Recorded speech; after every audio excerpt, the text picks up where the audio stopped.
Hey guys, welcome back to another video. The topic of this is going to be focusing on the wrong thing. And I'm going to talk about how a toxic person, a narcissistic person can draw you in and get you to play the game on like their playing field or under their terms and get you to lose sight of really what's important and what you should be focusing on. But before we jump into that, I'm Duane, and if you want to get your life back, break the cycle of abuse, repair the relationship within yourself and your kids, subscribe right now, hit the bell notification so you don't miss a thing.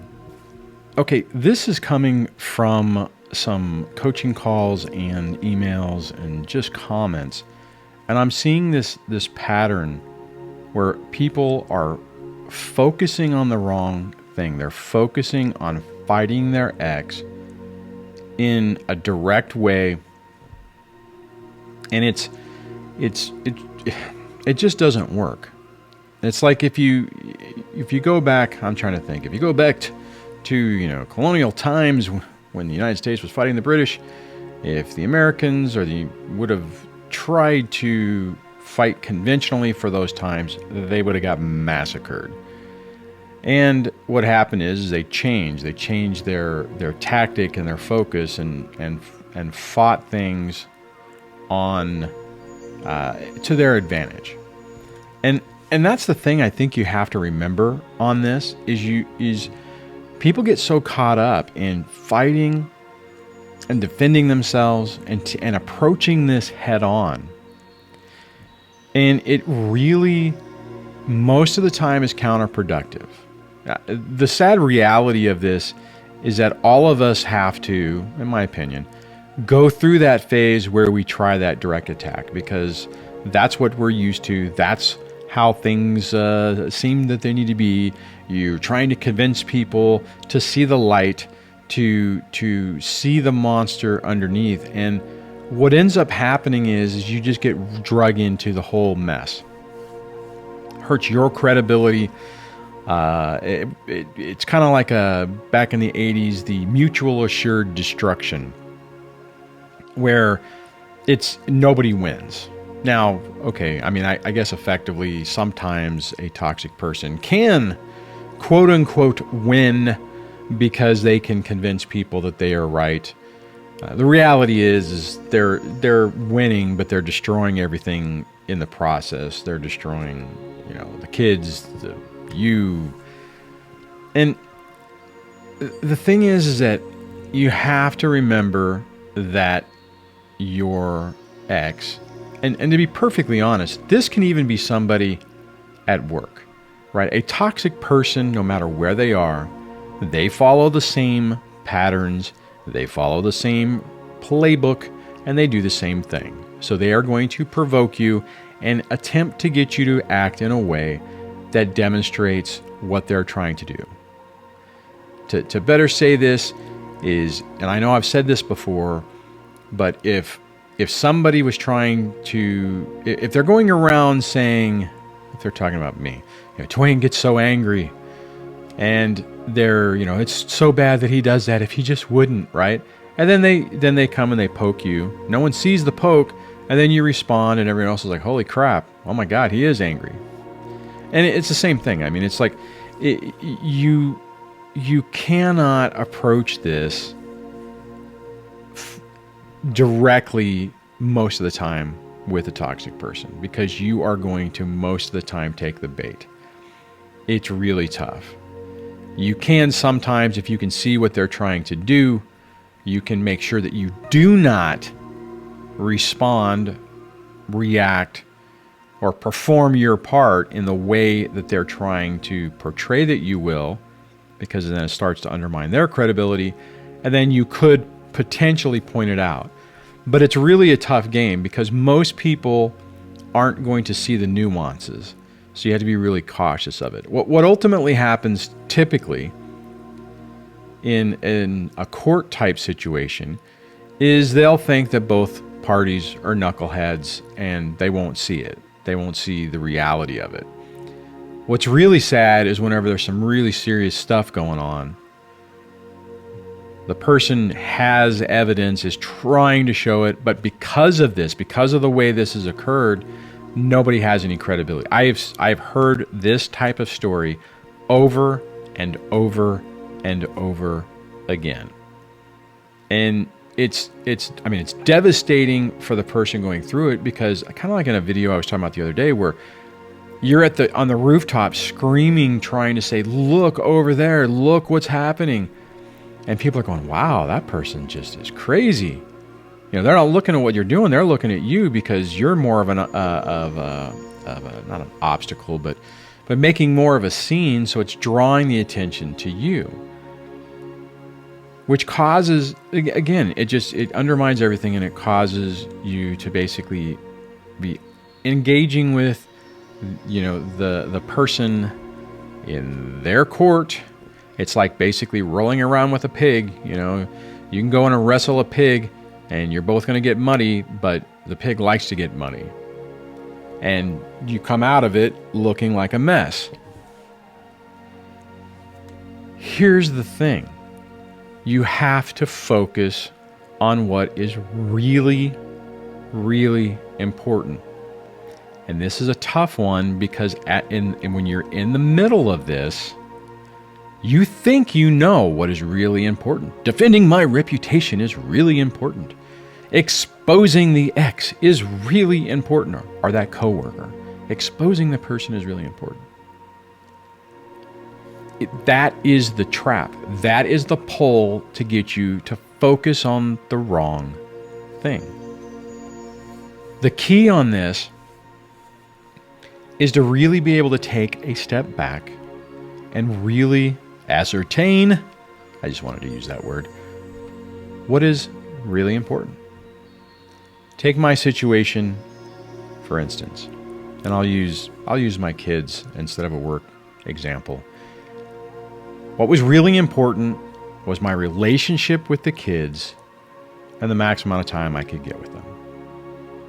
All the other fighting that I did, all the other engagement, all the other things that I did to try to expose the ex, to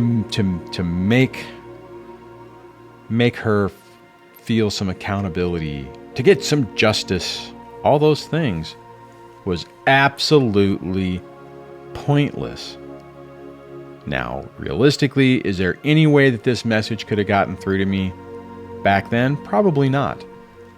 Because I was so angry, so bitter, so betrayed by the entire experience, that letting that go, letting her have a pass, letting the person have a pass, was just too much.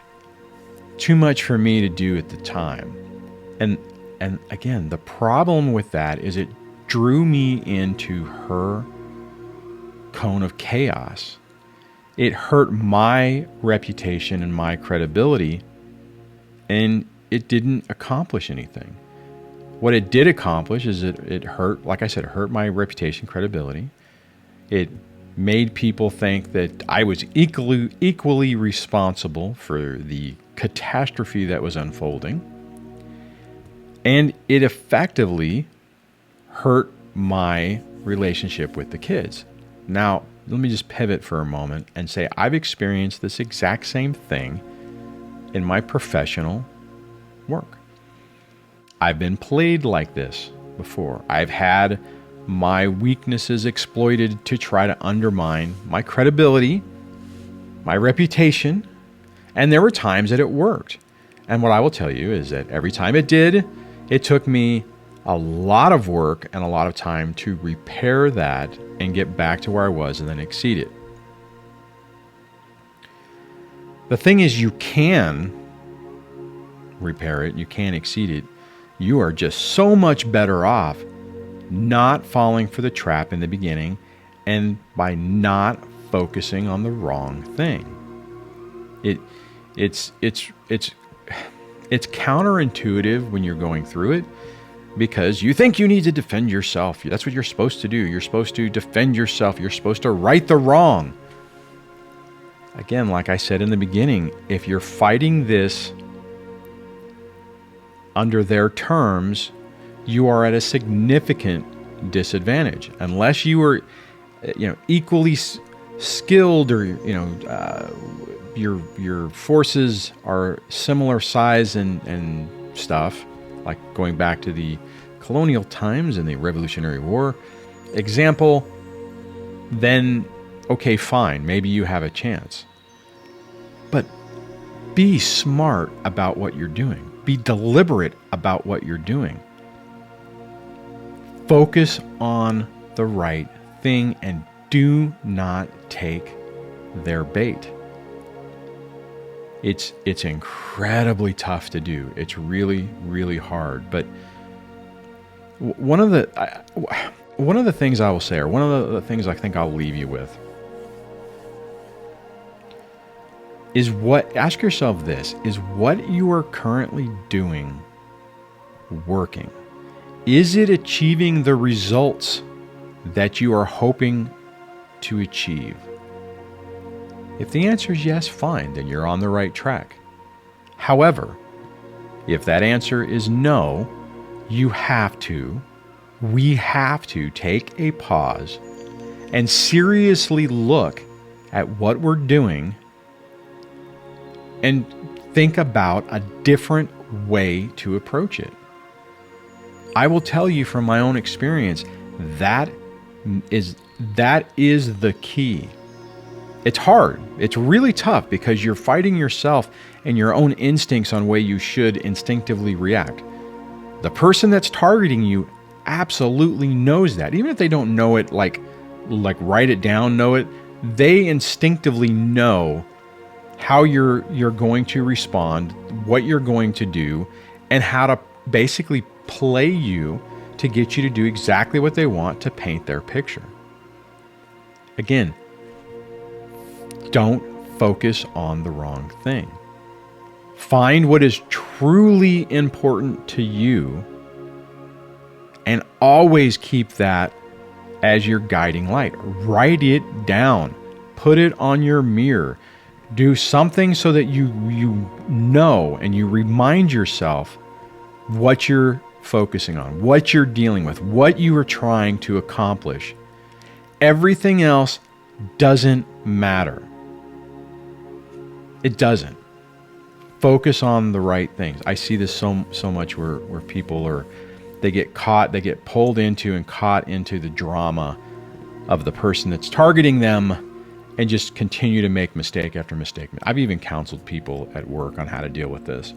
And it's tough. It's really, really tough. And it almost most of the time takes somebody kind of saying what I'm saying right now to point that out for you to be able to see it. So if you're struggling with this and it just isn't clicking, book some time with me over at dadsurvivingdivorce.com/coaching so we can focus on your specific issue. Hopefully this video will point you in the direction, give you some strength to just look at your situation just a little bit differently, and potentially change your approach, change your focus to where you can really start to make some headway. You can really start to make some success. So on that, I will wrap this up and I will chat with you on the next video. Take care.